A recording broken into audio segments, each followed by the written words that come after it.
ассалому алайкум бинандаҳои азизу арҷуманд, мутаваҷҷеҳ бошед ба барномаи иттилооти ахбор ки аз студияи марказии телевизиони Тоҷикистон бо хабарҳои дохил ва хориҷи кишвар манзури шумо мегардад. Дар студия Саид Мукаррам Шарифзода.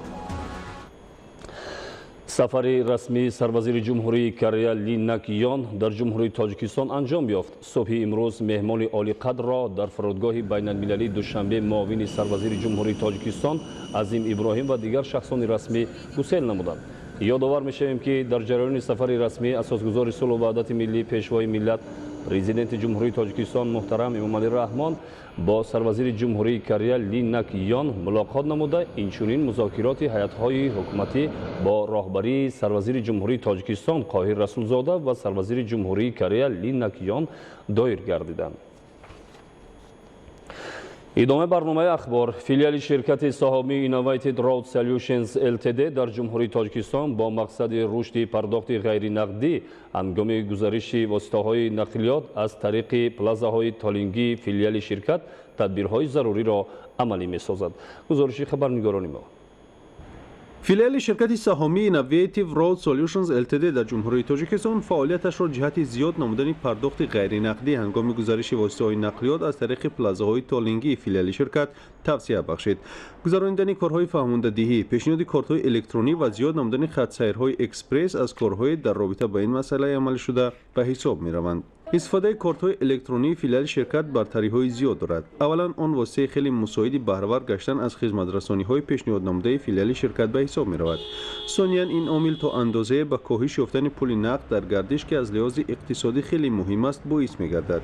истифодаи ин намуди хизматрасонӣ ба майлу иродаи шаҳрвандон вобаста буда, шахсони воқеӣ ва ҳуқуқӣ метавонанд дар низоми толингии филиали ширкат дар муддати кӯтоҳ суратҳисоби худро кушоянд ва аз имкони пардохти маблағи убури плазаҳо бо роҳи ғайринақдӣ баҳравар шаванд. лозим ба ёдоварист ки кортҳои зикршуда аз ҷониби филиали ширкати соҳамии Innovative Road Solutions Ltd дар ҷумҳурии Тоҷикистон пешниҳод шуда, истифодаи он бе иштироки хазинадор ки қаблан тариқи нақдӣ маблағро қабул мекард имконпазир аст. ба доридаи чунин корт кофӣ аст ки корташро ба панели берунаи пардохт ки дар ҷойгоҳи хазинадор насб шудааст наздик барад.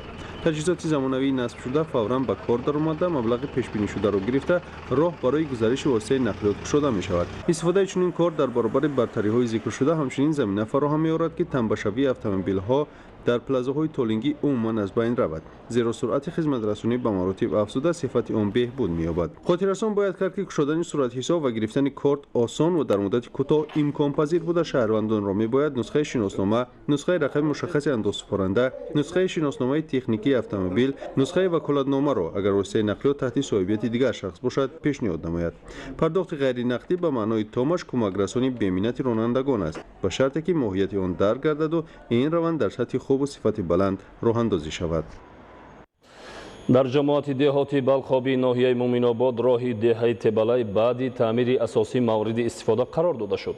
роҳи деҳаи мазкур дар доираи вусъати тадбирҳои ободонӣ аз ҷониби соҳибкорони маҳаллӣ дар ҳамкорӣ бо мутахассисони соҳа пурра мунфарш гардидааст.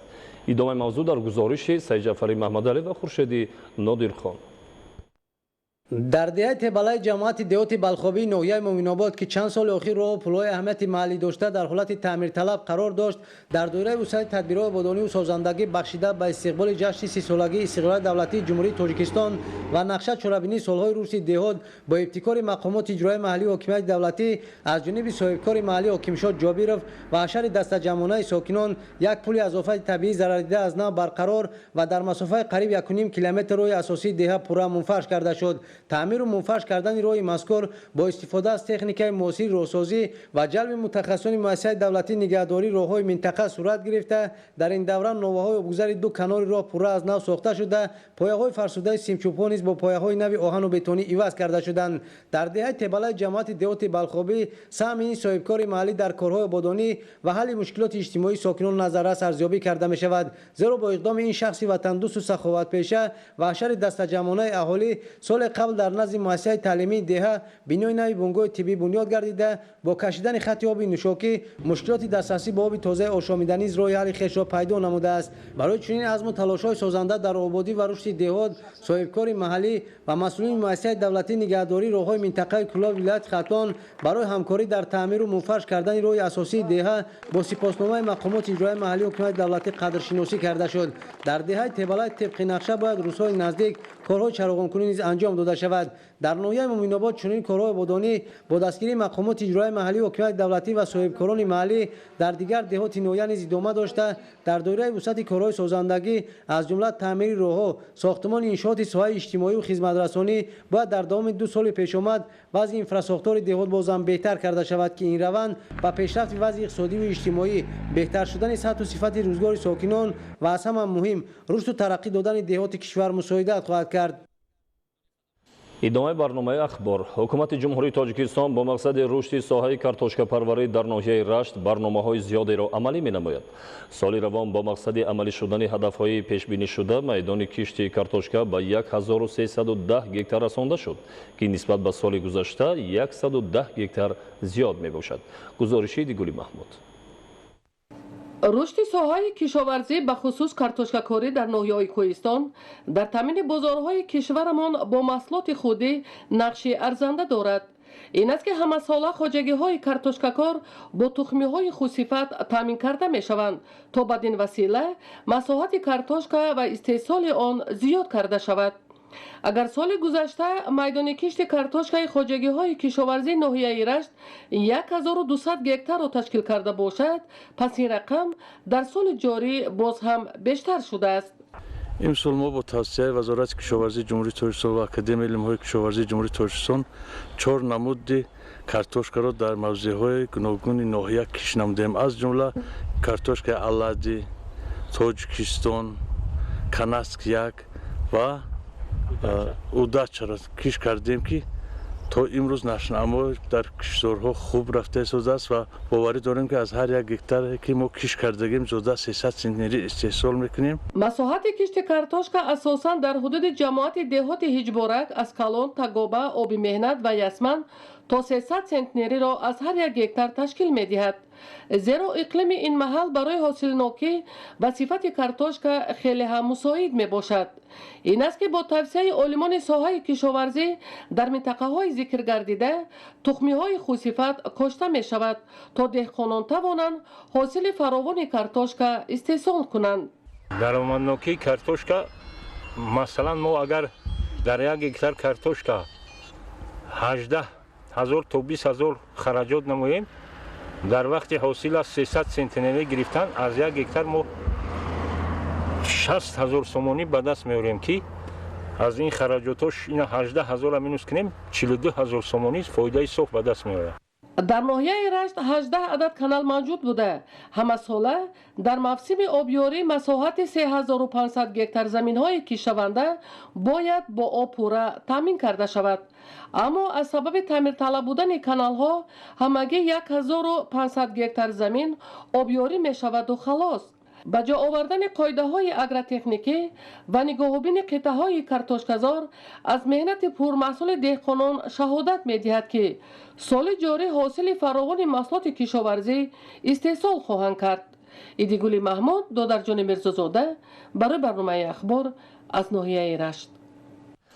ولایت ختلان استحصال کننده اساسی محصولات پالزی در تاجیکستان محسوب یافته. همه ساله کشاورزان بیش از 300,000 تن تربوز و خربوزه جمع آوری و به بازار استعمالی پیشنهاد می‌نمایند. سال روان خواجگیداران در مساحت 12453 گکتار پالزی کش کردند که نسبت به سال گذشته قریب 115,000 گکتار زیاد میباشد. گزارش عبدالرازق عزیز و زبیدالله خادر.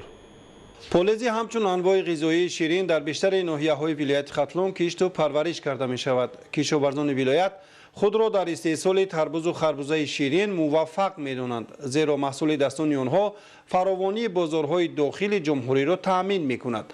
چون محیط ولایت ختلان حرارت نسبتاً بلند دارد، نیمه دوم ماه اپریل الکی در بعضی ناحیه‌ها پالزی پخته می رسد.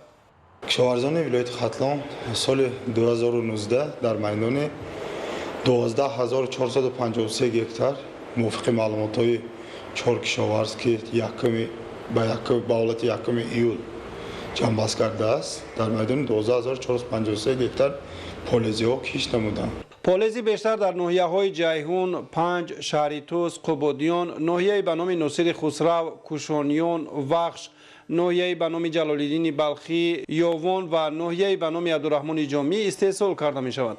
деҳқонон дар ин самт таҷрибаи собиқа доранд ва бештар аз 10 намуд тарбузу харбузаро парваришу истеҳсол мекунанд. дар кишти такрорӣ имсол бояд дар майдони 4467 гектар дар ҳамаи бахшҳои ҳам дар бахши ҷамъиятӣ ва хоҷагии деҳқонӣ ва ҳам дар бахши аҳолӣ бояд кишт намоянд ва то ба имрӯз агар дар бахши хоҷагии деҳқонӣ агар мо ба рақамҳо назар кунем агар наздик 3120 гектар полези кишт карда шудааст. маҳсулоти ширин барои сокинони вилоят кофӣ буда аз ҳамин хотир қисми аз онро содирот мекунанд. ба санаи 10 июли соли 2019 аз минтақа 273 000 тонна маҳсулотҳои гуногун صادرات شده است و به قید گرفته شده است که از این 44000 تن آن محصولات های پالایزی میباشند. در هر صورت خوب است که محصولات فراوان است. در شورای بین المللی دوشنبه بختر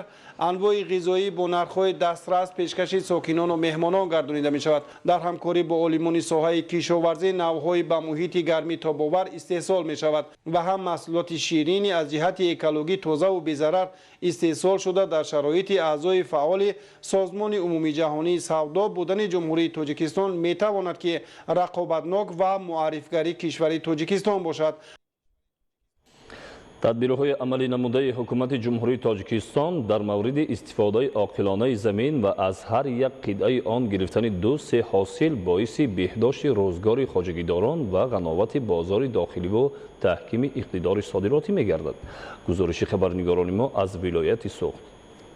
هدف اساسی اصلاحات ساحه کشاورزی بلند برداشتن حاصلناکی، افزون نمودن استحصال محصولات نیازی مردم، هوسمندی دهقان است و ورزگران جماعت دهاتی اوچخلچه در کشت و پرورش سبزوات بخصوص پمیدور نمونه‌اند. در این موضع ناحیه پرورش نوی الهیده معمول است. این نوی پمیدور با آب و خاک و اقلیم منطقه مطابق بوده در اساس رعایت طلبات و معیارهای اگروتکنیکی، گذراندن کارهای بیولوژی و مبارزه با حشرات‌های ضرررسان حاصل دلخواه رویانیده امروز جمع آوری می‌نمایند. این خدش تا 2 متر میشد. یک نهال پمیدور تا 40-45 دانه پمیدور میکند. تا 1.5 کیلو میشه یک وزنش. همین انور سر میکنیم. مهم مرد به آورده نمیشه بیشنن. همین نوع پمیدور شرایط ما مطابق. دیگه جاها ممکن سالخنی میخواد برای کو نزدیک آب ما خنک آبی کودک آبی تازه. برای همین و اینجا به حرکتش نقضه. از روی اطلاع دهقانان نهال پمیدور تا ماه سپتامبر حاصل می‌دهد. بعد تقسیم سهم دهقانان برابر زراعت مهم تکنیکی انواع زراعت سبزوات و پالایزی قلمفر و بلغاری و سرپیاز کشت نموده درآمد می‌گیرند. برای که افت بلندی نباشند که گرد نفروندن کشال نشدن یعنی مکه کردیم نشد. هم حاصل مکه می‌گیری تخمی هم پمیدور می‌گیری. هم مکه دیگه که برای من هر خیلی کچلیان گفتم بارون میبارد بارون حرف کچلیان میبارد همین نگاه میدارد همین اینجاست ببینه حاصل متعیار چین داشتی نرخی بازار هم گنده نیست. محض بازرگانان جماعت و دهات ناحیه باباجان غفورov اونجی و زرزمین اوشخلچه و خستیورز در تامین بازارهای شهرهای صنعتی خوجند و بوستان و گلستان با محصولات نیاز مردم و تنظیم نرخ و نوا سهمی مهم دارند.